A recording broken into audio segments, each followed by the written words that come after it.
Well, tomorrow is World Polio Day. That disease was eradicated from the U.S. about 40 years ago, but some people are still feeling the effects years after having the disease. And tonight, KSNT News morning anchor Brittany Moore introduces us to two local people who experienced polio firsthand.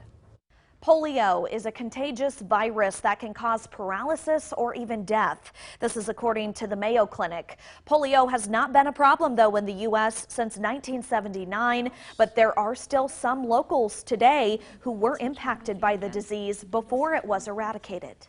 In the summer of 1952, before the vaccines for polio were available, Mike Hall from Topeka got polio when he was about 7 years old. I spent about 10 days in the hospital, and this was in Hutchinson, where I grew up.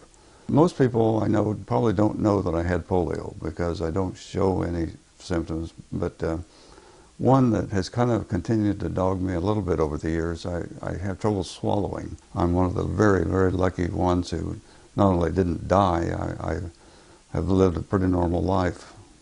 Topeka resident Barbara Hickert's mother, Wilma Glabin, was not as lucky. Wilma contracted polio in 1951.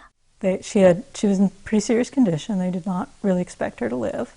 The polio impacted the muscles and the use of those muscles. Basically, there was no muscle use in her legs, so she wasn't able to use those legs. Wilma spent the rest of her life in a wheelchair, but Barbara says her mom thrived in the face of adversity. Both Mike and Barbara stress the importance of polio awareness, vaccines, and continued efforts to eradicate the disease entirely. At least we, let a little wedge crack back in and have things get worse. Anything I can do, I'm going to do to help this campaign. Polio has now been eliminated to just 3 countries in the world today, in large part thanks to the efforts of the Rotary Club.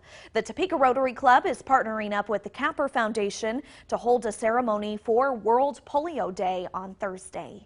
Brittany Moore, KSNT News.